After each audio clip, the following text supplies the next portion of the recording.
دوستو 25 مئی 1998 کو سفیر شام میں ڈھل رہی تھی۔ گوادر ایئرپورٹ سے PIA کے فوکر طیارے F-27 نے حیدرآباد سندھ کے لیے ٹیک آف کیا۔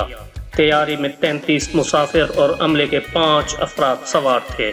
طیارے کے اڑان بھرنے کے فوری بعد بھارتی خفیہ ایجنسی را کے لیے کام کرنے والے بلوچ علیحدگی پسند تنظیم کے 3 بلوچ نوجوانوں شاہ سوار بلوچ، صابر بلوچ اور ایک نامعلوم نوجوان نے طیارے کو ہائی جیک کر لیا اور پائلٹ کو حکم دیا کہ طیارے کو بھارتی دارالحکومت نئی دہلی لے چلے۔ اس ہائی جیکنگ کا آغاز تو کسی بھی دوسری ہائی جیکنگ کی طرح ہی ہوا، لیکن انجام کچھ اس طرح ہوا کہ دنیا میں اس کی مثال نہیں ملتی۔ پائلٹ نے اغوا کاروں کو کہا کہ طیارے میں فیول بہت کم ہے، اس لیے وہ طیارے کو نئی دہلی تک نہیں لے جا سکتا، البتہ ایندھن بھروانے کے لیے بھارتی شہر حیدرآباد دکن اتارا جا سکتا ہے۔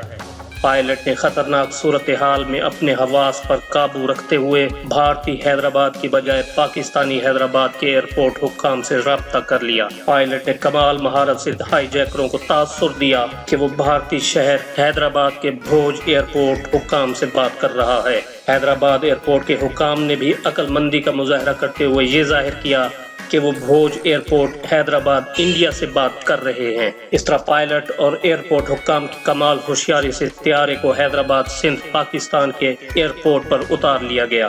ادھر اغوا کاروں کو بھی تسلی تھی کہ وہ اب جہاز اغوا کر کے حیدرآباد دکن انڈیا کے ایئرپورٹ پر اتر چکے ہیں۔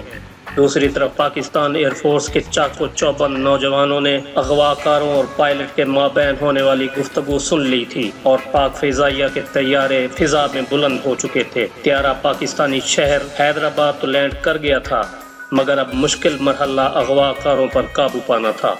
ایئرپورٹ کے ارد گرد موجود مساجد کی انتظامیہ کو منع کر دیا گیا تھا کہ وہ لاؤڈ سپیکر پر اذان نہ دے تاکہ اغوا کاروں کو کوئی شک نہ ہو۔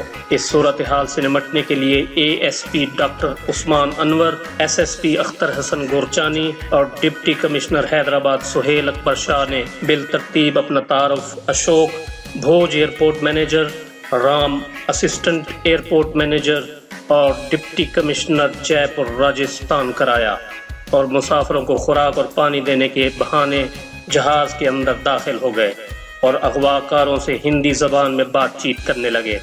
بات چیت طول پکڑنے لگی جبکہ اغوا کار خوراک اور پانی کا مطالبہ کر رہے تھے، جبکہ یہ تینوں افسران دراصل جہاز کی اندرونی صورتحال کا جائزہ لے رہے تھے۔ تینوں افسران نے اغوا کاروں کو اس بات پر آمادہ کر لیا کہ وہ بچوں اور خواتین کو طیارے سے باہر جانے دیں اور انہیں کوئی نقصان نہ پہنچائیں۔ بچوں اور عورتوں کے اترتے ہی پاک فوج کے SSG کمانڈوز نے اللہ اکبر کے نعرے بلند کرتے ہوئے جہاز پر دھاوا بول دیا اور جہاز کے اندر گولی کسی تیزی سے داخل ہوئے اور اغوا کاروں کو دبوچ لیا۔ ایک اغوا کار نے ڈپٹی کمشنر سہیل اکبر پر گولی بھی چلائی، لیکن ڈپٹی کمشنر خوش قسمتی سے محفوظ رہے اور گولی ان کے اپنے اغوا کار ساتھی کو جا کر لگی۔ بہرحال تینوں اغوا کاروں کو گرفتار کر لیا گیا اور ان پر کراچی کی انسداد دہشت گردی کی عدالت میں مقدمہ چلایا گیا اور انہیں پھانسی کی سزا سنائی گئی، جس پر 28 مئی 2015 کو عمل درآمد کیا گیا۔ اس طیارے کو اغوا کرنے کا واحد مقصد پاکستان کو ایٹمی دھماکوں سے روکنا تھا، لیکن پاکستان نے کمال مہارت اور جرأت مندی سے اس سازش کو ناکام بنایا اور 28 مئی 1998 کو چاغی بلوچستان کے مقام پر ایٹمی دھماکے کر کے انڈیا کا غرور خاک میں ملا دیا۔